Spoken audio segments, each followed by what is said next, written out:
भरत गोगावलेंचा whip शिवसेनेच्या सर्व आमदारांना लागू होणार। एबीपी माझाला दिलेल्या सुपर एक्सक्लुझिव्ह मुलाखतीत राहुल नार्वेकरांची माहिती।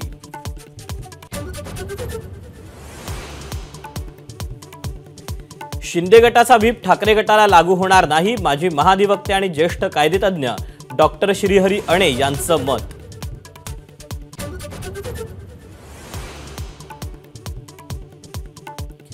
निकालाने घराणेशाही मोडीत निघाली। मुख्यमंत्री शिंदेंचा ठाकरेंवर निशाणा।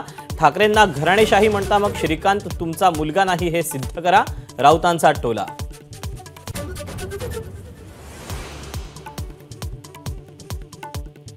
संजय राऊत आदित्य ठाकरेंविरोधात भाजप आणि शिंदे गट हक्कभंग आणणार। विधानसभा अध्यक्षांवर खालच्या भाषेत टीका केल्यानं हक्कभंगाची तयारी। तर चोराला हरिश्चंद्र म्हणू का, राऊतांचं प्रत्युत्तर।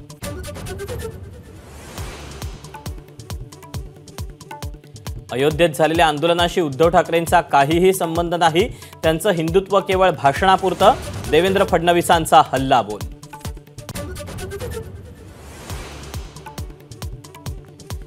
छत्रपती संभाजीनगरमध्ये फडणवीसांच्या कार्यक्रमात लाभार्थींचा गोंधळ।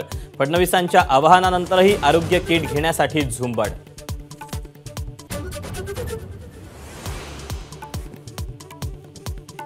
वसंतदादा शुगर इन्स्टिट्यूटच्या वार्षिक सभेत शरद पवारांसोबत एका मंचावर येणं अजितदादांनी पुन्हा टाळलं। शरद पवार मात्र कार्यक्रमाला उपस्थित।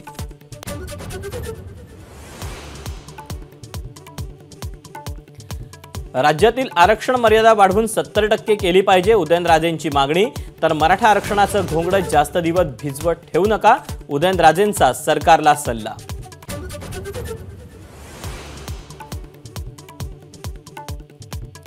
पंतप्रधान मोदी उद्या नाशिकच्या दौऱ्यावर। रोड शो नंतर काळाराम मंदिरात घेणार दर्शन।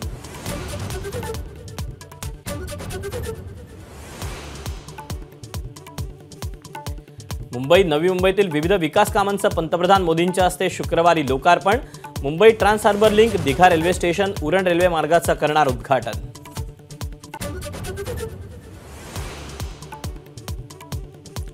शुक्रवारी एक्सप्रेसवेवर अवजड वाहनांना प्रवेश नाही। पंतप्रधान मोदींच्या दौऱ्यामुळे प्रशासनाची खबरदारी।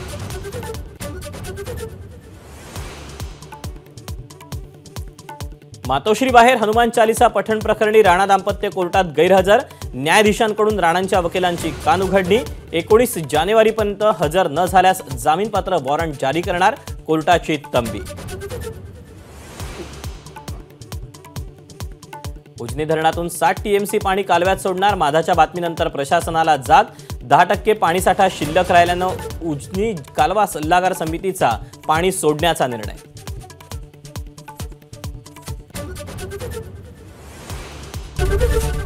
एबीपी माझा, उघडा डोळे बघा नीट।